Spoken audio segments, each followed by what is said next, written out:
Hey,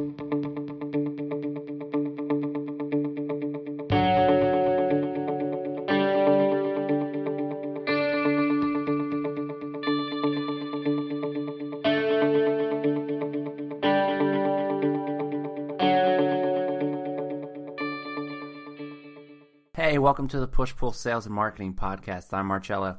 And I'm Sherry, and each episode will provide you with sales and marketing strategies that you can implement immediately into your own business. Today, we're bringing you an interview with Jenn Scalia. She is a consultant, a best-selling author, and she has the stats to back up her name. She grew her business from nothing to $500,000 within 2 years, and she shares a lot of her tips and strategies with us in this episode. I think one of the biggest takeaways from me was that you need to get help. That even if it looks like a one-woman show or a one-man show, a lot of times there's a lot of people working behind the scenes and putting in the effort. And that's really what it comes down to. We can give you all the tips and strategies and information possible, but at the end of the day, you just need to do it and work hard and want to do it. So I'm going to dive in. I give a little bit longer of an introduction, and I think you guys are going to enjoy this one. All right, everybody. Today on this episode, we are interviewing Jenn Scalia. She is the founder of $1 Million Mommy, which is a private business consulting company for female entrepreneurs. She has some crazy stats to back her up. She has grown her business in only 2 years from 0 to 500,000. Her story's been covered by Business Insider and Forbes.com and lots of other places. So if you don't get your fill of her today, she's recorded a whole bunch of other podcasts that I'm sure you can go find. She has a lot of paying clients. She's really passionate about helping the female entrepreneur. She's a best-selling author and a whole bunch of other things that I'm sure we'll get into. And we were chatting a little bit before we started recording here about how we're really passionate about providing the practical information, not so much the cheerleading, but more of here's something that you can use today. So I'm sure we'll get more into that. We will be sure to link all of her social media and her website and everything in the show notes. But her website is jenscalia.com. And thank you for being here, Jenn. Thank you. That was a handful of an introduction. That was awesome. And I think that was probably only half of what I found about you. So I had to cut it down a little bit so that we didn't take the whole podcast just running through your resume, which is a great problem to have. But yeah, fill in the blanks there. What else are you working on? And also, how did you get to this point? I think you have a fascinating backstory that is always interesting to hear, how people got to where they are. Yeah, I mean, I love sharing the story because I feel like, sometimes people will look, at someone like me or someone that's really successful and think, oh, well, they did it, but I can't, and they kind of start to doubt themselves. So I love to share my story of how, like, it wasn't always so perfect, it wasn't always rainbows and butterflies. Like when I first started my business, I actually started my business because I got laid off from one of the best jobs. I actually really loved my job, where I feel like some entrepreneurs hate their job. They want to get out of the job. They want to quit the 9 to 5. They can't stand the cubicle. I actually liked my job. And I got laid off, and it was actually also my highest paying job, as an adult. Like, so, it was really heartbreaking for me to lose that job at that point. And my son was about 2 years old, 2.5, when that happened. And I was just like, oh my gosh, like, what am I going to do? And, the normal person probably would have said, okay, I need to go get another job. Right. But I was like, you know what? Like, no, I'm tired of this, because I had gotten laid off previously. And it always, to me felt like corporate didn't really care, like corporate was like, oh, we are struggling, or we're strapped, or we don't have the funds, or we're not making the revenue, so you got to go. They're not considering that you have a 2.5-year-old at home. Exactly. So it was like, my income at home literally got slashed in half. I mean, me and my husband were both making about $40,000 a year at the time. So it was just a really, really rough time. Yeah. Shortly after that, I was, going through a divorce. I mean, there was just so much personal stuff going on that probably the easiest thing for me to do was to go and get another job, but I really wanted to be present for my son. So I said, you know what, I'm going to start a business. And I had no idea what to do. Yeah. So, when I had started, like my background was always in marketing and social media.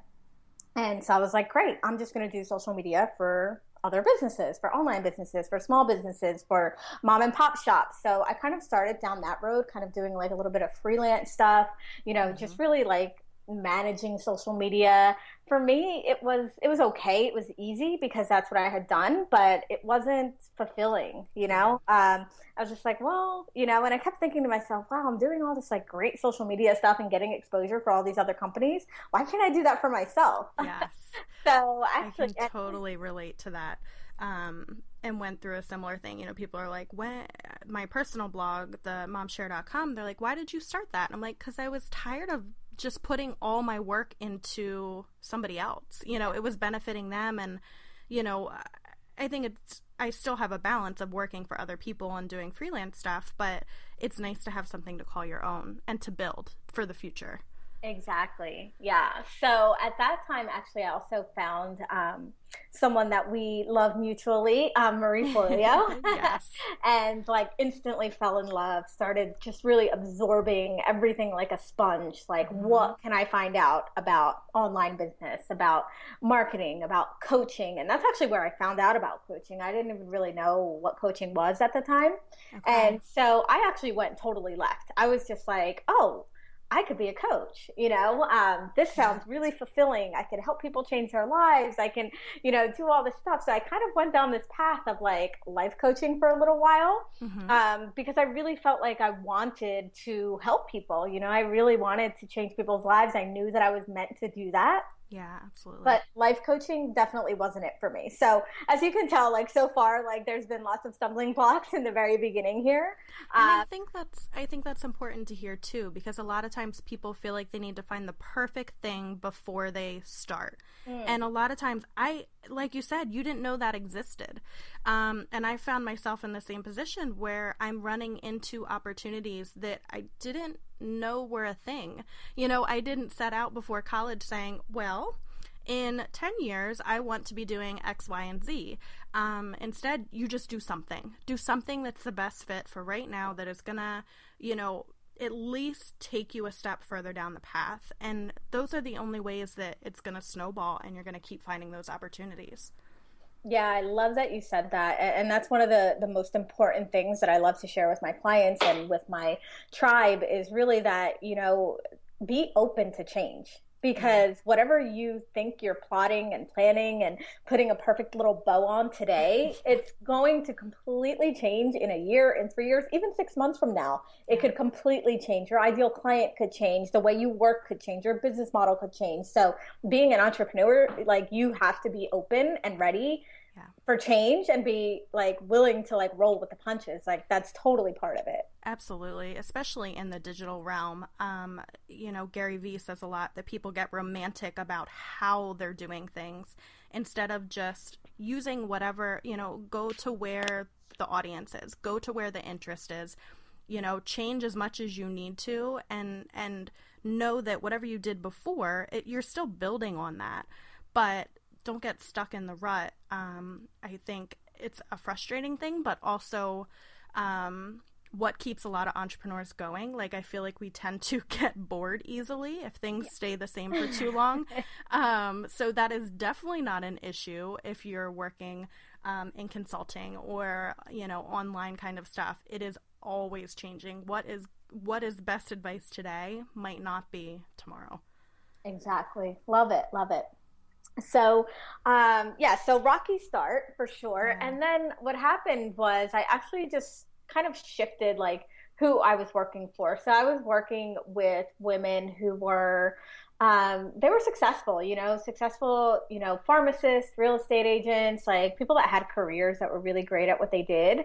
And I actually just started shifting to working with entrepreneurs, and I was helping them with their confidence and their self-esteem and really helping them like overcome their fears and doubts. And that kind of snowballed from there. And that's where like the magic happened, because I combined, the coaching, which I loved and I thought was really fulfilling, with my marketing background. And I started working with entrepreneurs on marketing themselves online. And ever since that happened and those two worlds collided with me, that's when everything really blew up. So I think alignment is also a really important thing to touch on.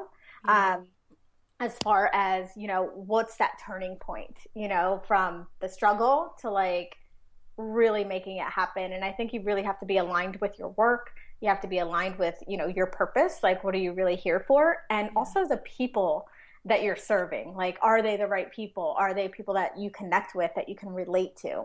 Right. Do you feel like you recognized when that alignment happened? Do you feel like you saw it right there in the moment? Or was it that you were just getting results all of a sudden, that it was clear that you were on the right path? What kind of clicked for you? Yeah, it was definitely the results. Like Okay. I was making probably, it wasn't bad. I was making about $5,000 a month as a life coach, confidence coach, Right. which, is nothing to sneeze at. Like, Right. most people don't make $5,000 a month in their regular jobs. But for me, like something was missing. I was just like, like this is great, but like I want more. Like I feel like, and like you said, I was getting bored and I didn't really want to write articles about confidence anymore. And I was just getting to the point where I was like, no, I don't think that this is it. Like I think that there's so much more. And when that happened, like you said, like the results were like astounding, like Wow. so crazy. Like I doubled my income in 1 month from when I switched. And then the following month, I like quadrupled my income, and I was like, "This is insane." I'm on. I got it now. Yeah. Yeah, like this is it. All that struggle that I did in the first year and a half, like it was okay because I needed to do that. I needed to go through that mess and figure my shit out before I could really skyrocket. Yeah, absolutely. Yeah, that's a very clear sign. You can't I can't miss that. You're not like, well, maybe I should do something else. You're like, this is it. We're on a roll here. And I'm, like you said, you made enough pivots in the meantime and got enough experience to be able to deploy that against that new role. Yeah, and the best part about it too was like it felt so good. Like Good. I really felt like this is it. Like this is it. This is what I want to be doing. Maybe not forever because I probably will get bored, but like this is what I'm supposed to be doing right now, and it's clear, very clear. Yeah, and probably, a lot of times when I find that or the next thing, you have that burst of new energy where you're like, I don't care that I'm working on something till 1 a.m. Like I enjoy it. I'm excited to go do it. It's what I'm thinking about throughout the day, and it's definitely helpful in a practical sense to get you further because you're willing to put in more hours, but it's amazing what it does for you personally as well when you're feeling fulfilled in your work life.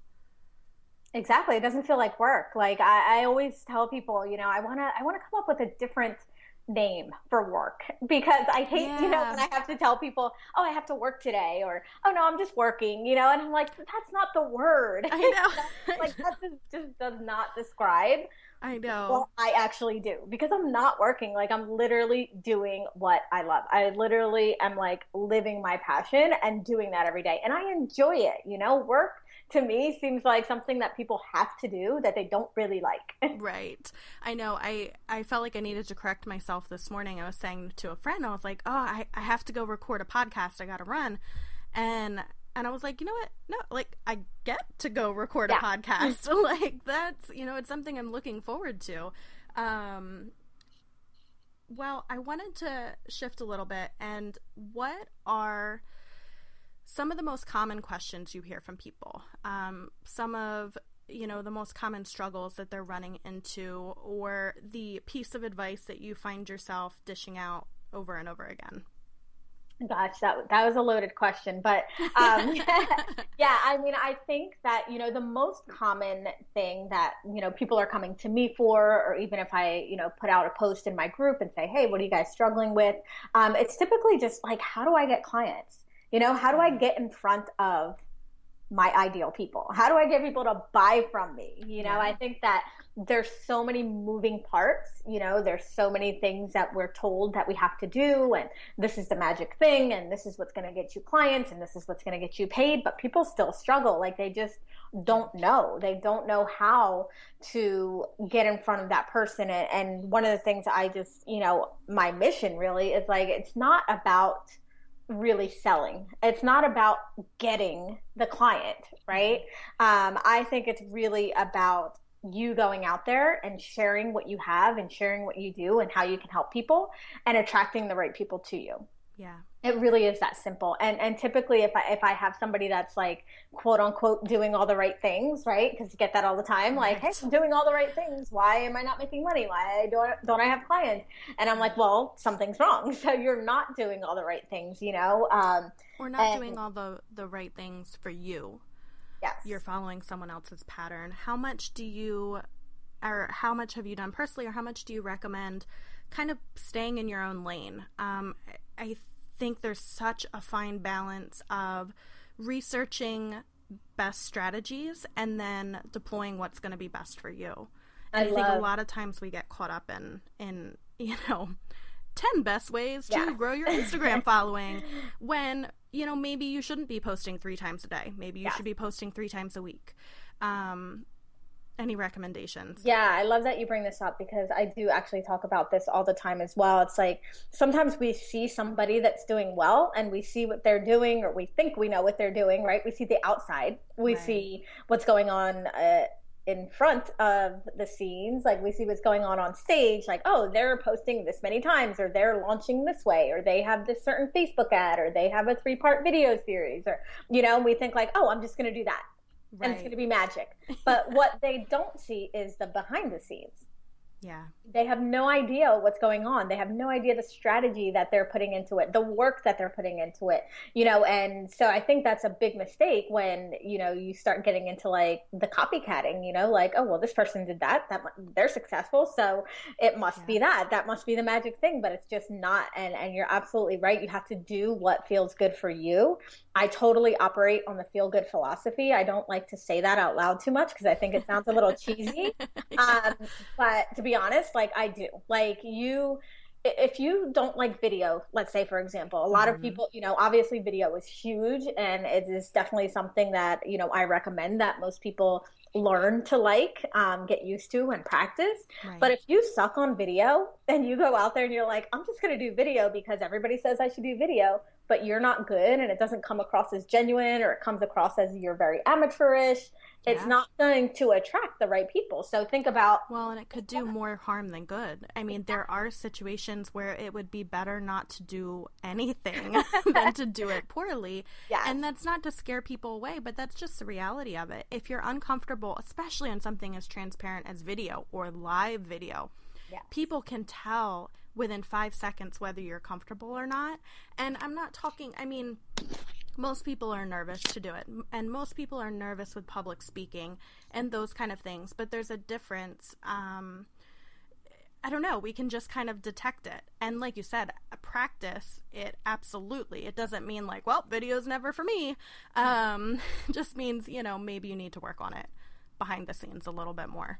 Exactly. And yeah, to your point as well, it's like, do what feels good. So maybe video is not your thing, right? Mm-hmm. So start a podcast. Mm-hmm. Maybe you like talking, maybe writing is your thing. Maybe writing's how you communicate with people. So find that thing that like you are really good at and the thing that helps you communicate what you do the best, and do that. And then in the background kind of say, okay, like I'll try this. So I actually started with a podcast. I had a podcast about 2 years ago, and because I was very nervous to be on video. 3 years ago, you would have not caught me dead on a video, and now I do them all the time, and I do my Facebook Lives in my group and things like that. And it's because I got comfortable, not only with just being in front of the camera, but also being about what I was talking about. Yeah. So I'm so confident in what I do. I'm so confident in what I share that it doesn't matter, so I can go on any medium and talk and share my story and be, on stage or be in front of the camera. But it takes that, like, you have to be really confident in what you're doing. And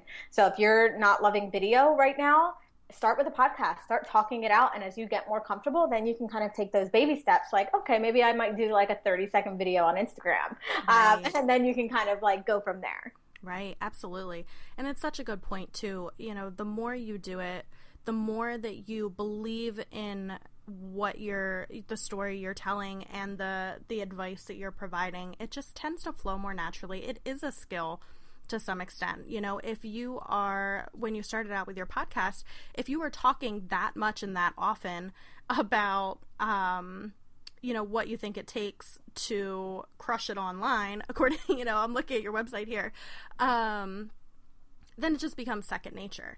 And then public speaking becomes easier, and even, you know, networking things become easier, and writing about these things becomes easier. It all absolutely comes together the more that you work at it.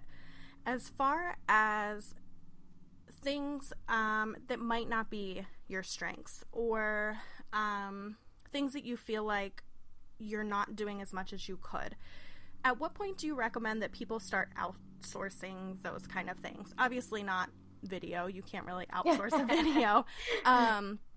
But whether it's hiring a VA or, you know, scheduling, using different scheduling tools or anything like that, do you have some recommendations on when you're a solo entrepreneur and you feel like you can't, like, at what point do you take a step back and say, I need to find some help here? I think immediately. Yeah. I think that, you know, if I were to look back, I think I hired my first VA about 2 years into my business. Mm-hmm. And it's one of the things that I look back and I'm like, wow, like I really wish I would have done this a lot sooner. And the thing is that even though, you know, we're a solopreneur, entrepreneur, mm-hmm. we can't do everything ourselves, period, end. Even and even if we could, it's not going to be done as well as it needs to be. Yeah, and the thing is, like, just because you can do something does not mean that you should be doing it. And if something takes you a really long time, so I tell my clients all the time, if something's going to take you more than a half hour, like, you know, aside from like video or writing a blog post or something like that, but if something's going to take you more than a half an hour to figure out, if it's going to stress you out, if it's going to give you anxiety, you know, like maybe creating a lead page and then connecting it to your email service provider and setting up an autoresponder series and Facebook ads, like whatever it is, if it's going to stress you out and take you a long time, you need to outsource it because you have to see the value in your time, right? Yeah, so absolutely. Let's say you're a coach and you charge $250 an hour, mm-hmm. and yet you spend 4 hours trying to figure out a lead page. That's $1,000 that you just basically threw out the window. Right. Where you could pay someone $30 an hour to set that thing up for you. They do it in an hour and you spent $30. So right. Like, it's perspective. And I think, you know, I like to talk about that a lot as well, because, you know, the first instinct and the first thing that I hear from people all the time, you know, when I have enough money, I'll get a VA. Mm-hmm. You're not going to get to that point unless you get the help first. Exactly. So it's kind of like, I guess, the chicken and the egg thing, but you've got to, because you have to start to see the value in your time, right? And right. You could be spending that time, you know, talking with clients. You could be spending that time creating a launch plan or a sales page or things that are actually going to make you money, right? Right.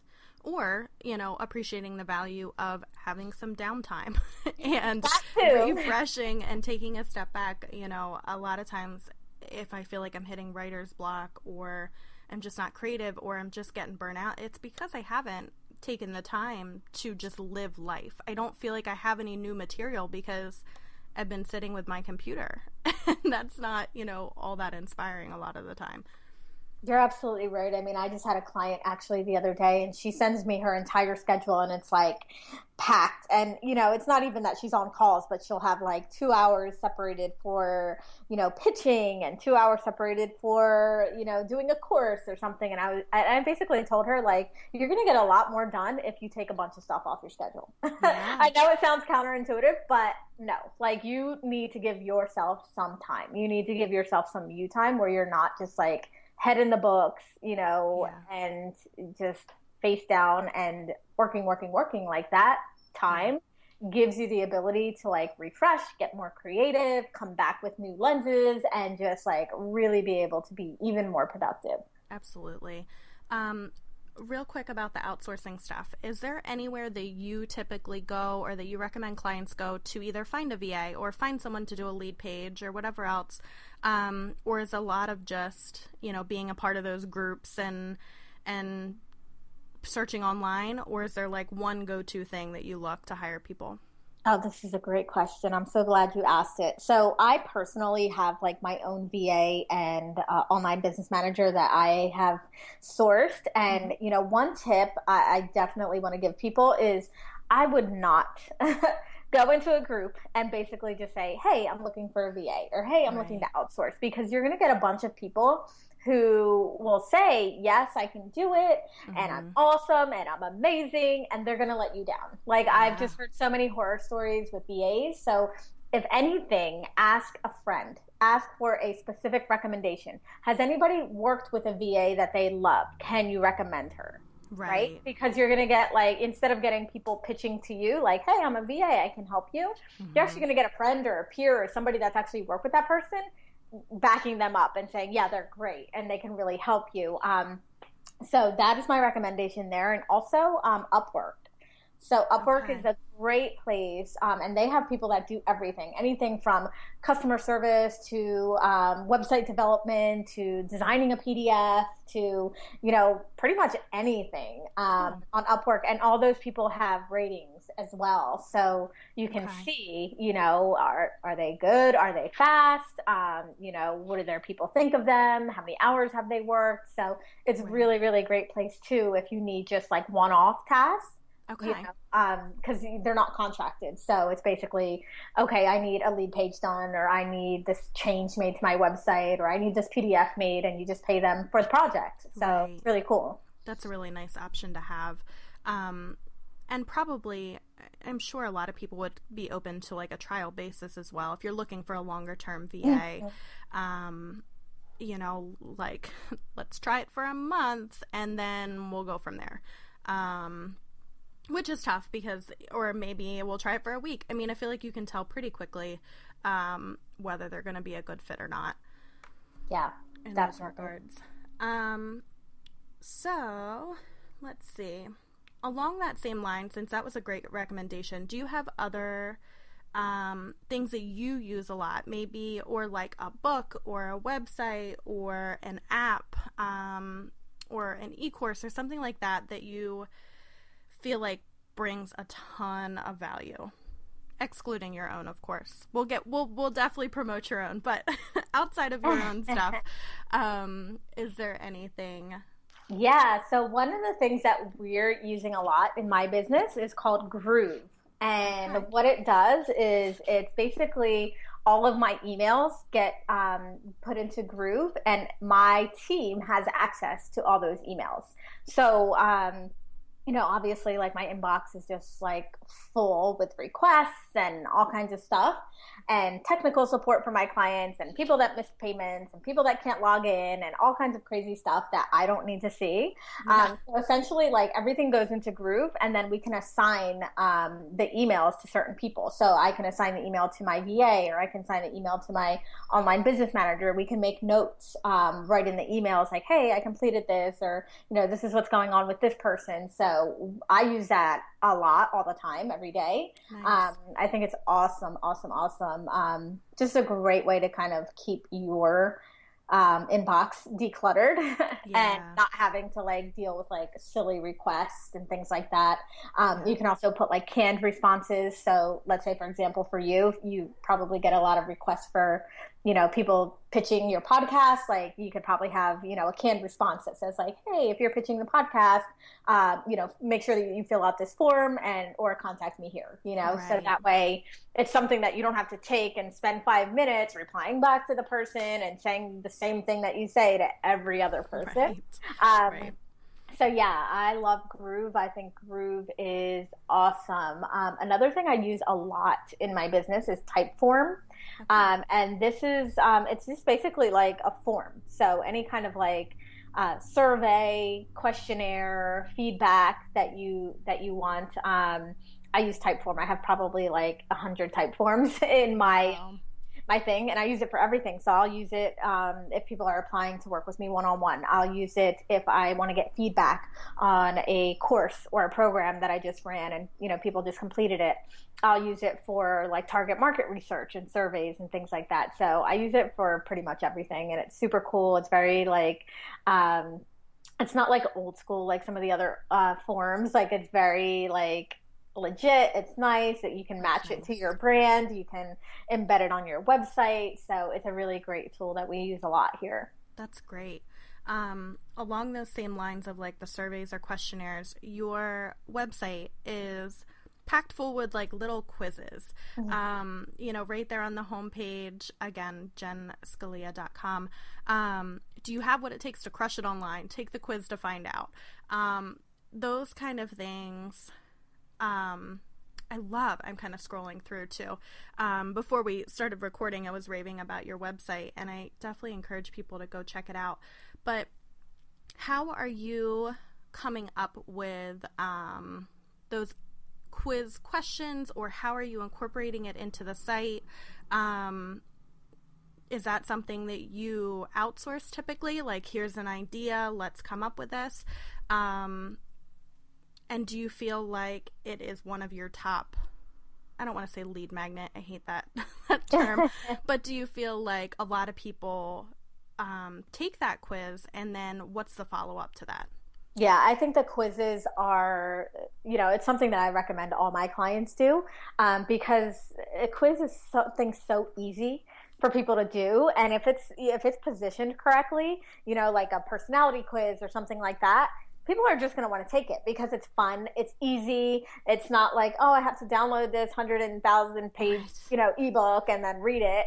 But it's like, oh, a quiz. I want to know, I want to know what my result is, so definitely it is something that's really attractive to people. And like I said, very easy for them to do. And the real thing though, is not just that it's easy and attractive and all of that stuff, but really how I'm able to segment my list based on the results that people get when they take my quiz. So that's the back end part of it. So, my particular quiz has 5 results. I would recommend probably just like 3 because you're going to have to do a funnel for each one, which I'll talk about in a second. Right. But, basically however they answer, or whatever the response that they get from that result, I can say, okay, this person is perfect for this product. Mm-hmm. And, this person got this result, and maybe this product will be better for them. So it's a great, great way to just start segmenting your list and seeing like where your people fall in, seeing what their interests are, and where they are in their business so that you can help them even more. I mean, I said business, but it can be anything, their life, their relationship, their health, anything like that, depending on how you help people. And it's just really great. And then essentially what we do on the back end is once they get that result, they get a PDF that says, hey, here's your result. It's like a 3 to 4 page PDF that goes a little bit more into depth about their results, about some actionable things that they can actually do today to like help them. And then once they do that, then they get put into a funnel where I pitch a product that is relevant to their result. Very cool. So how many different products do you have? Do you have 5 that each one of those things you can recommend that to them? More, less, or can you take bits and pieces? Yeah, I have less. So in my case, and this could also be in your case as well, like even if you have 3, you may not necessarily have 3 different products. You could have one product that could serve, maybe 2 of the results. And for me, my core product is my membership site. And there are also different buckets within my membership site. So somebody who's new can definitely benefit. Somebody who's been doing business can benefit. And even somebody who's doing great and really wants to leverage some of the growth strategies can also benefit. So what I do there is, even though I am pitching the same product, the funnel is different. So the emails that they get is different. The way that I talk to them is different because I'm now talking to them about, I wouldn't talk to a beginner the same way that I would talk to somebody who is doing well in their business. So the actual communication before the pitch is different. Yeah, that makes sense. Makes a lot of sense. And I think that's something, that I've run into, being a consultant to a business that I went into recently, and I was like, okay, well, let's talk about your email list.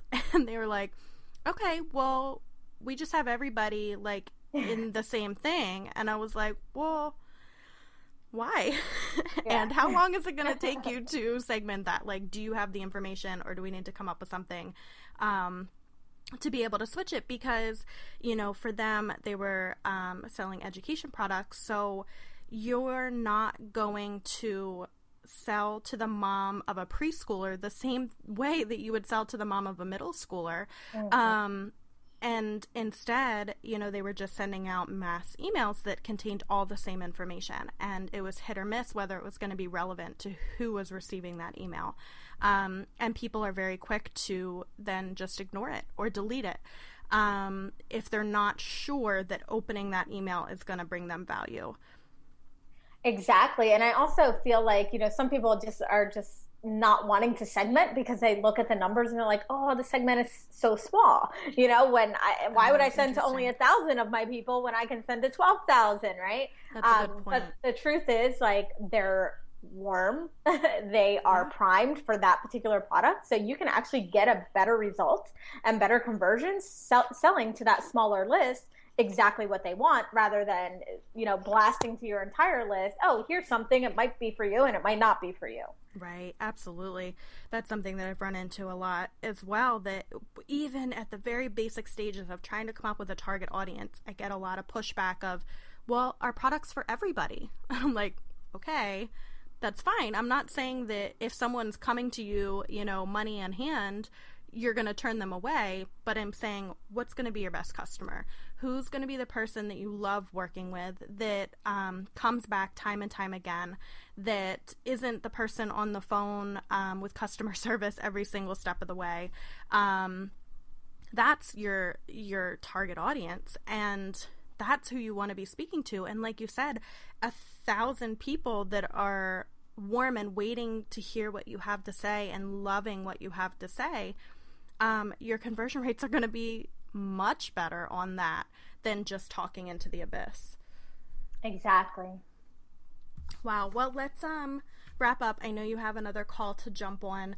So are there any final thoughts, any tidbits that you want to share with our audience about, how to become more successful? I like that you touched on drawing people into you. And that's kind of where, our name came from as well. That the push-pull, my husband is the sales side of things, and I'm on the marketing side of things. And it was an interesting, we see things very, very differently, and that, I believe that as well. If you put yourself out there in the truest form and are showing people the value that you're bringing to the table, they're going to come to you naturally. And then once they get there, hopefully that close is much easier or almost non-existent. But is there any final thoughts on, if you're looking to build something like this or a different kind of business and you're just starting out, what do you do?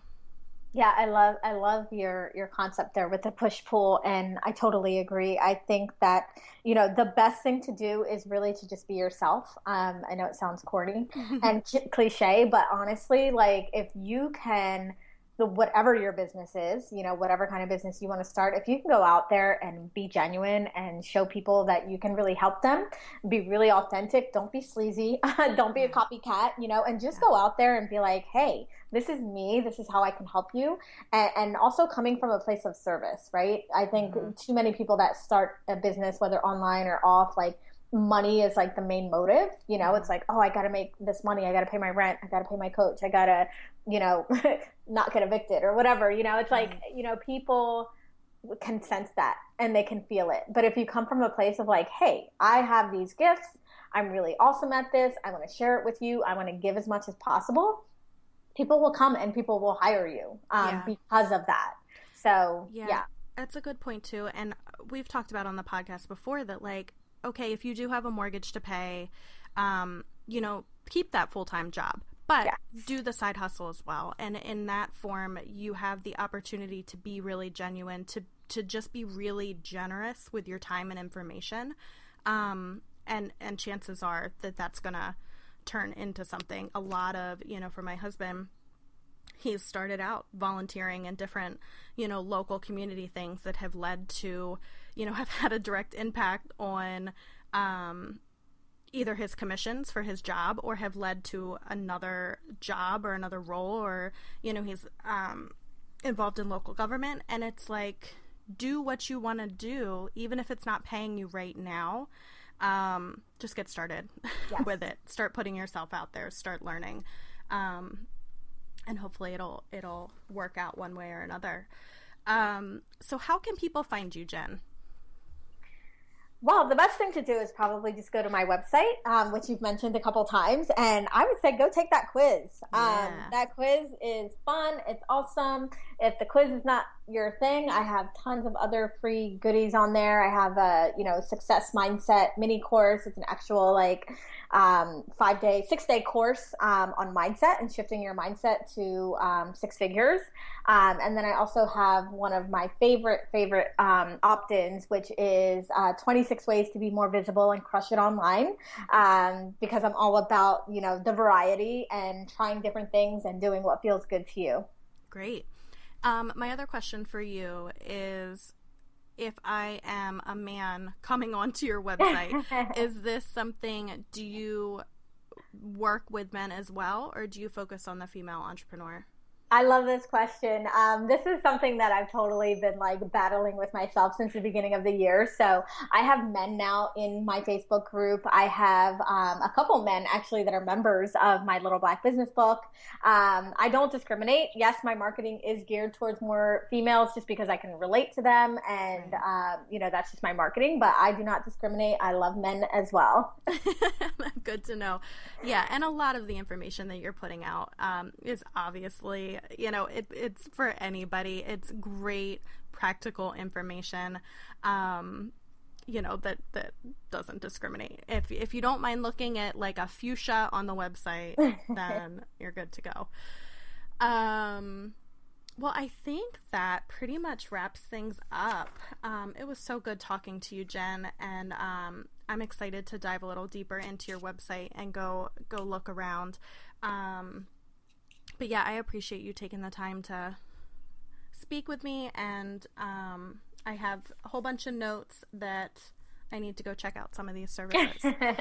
Awesome. Well, thanks for having me. It was a lot of fun. Good. Enjoy the rest of your day. You too. So I hope that you all enjoyed listening to Jenn as much as I enjoyed speaking with her. She has so much knowledge and information to share, and you can tell that she has a passion for sharing it with us. So I appreciate, again, that she took the time out to talk with us, and I wanted to leave you guys with a couple reminders. If you have any ideas for the show or any feedback for us or would like to be a guest on the show, feel free to reach out to us. You can email pushpullsales@gmail.com. You can tweet @pushpullsales. You can even leave a comment on Instagram @pushpullsales, and of course visit our website pushpullsales.com. We're trying to keep it simple for you. Another reminder is to make sure you subscribe and rate us on iTunes. We always appreciate that, and it helps new people find us as well. And the final thing I wanted to leave you with today, if you're looking for some great books and courses and just information to keep learning, keep improving, feel free to visit pushpullsales.com/resources, or you can grab it right off the homepage, and we're compiling a list there. If you have any that you think we should add to the list, let us know. We're happy to hear it, and we will talk to you guys next time. See ya.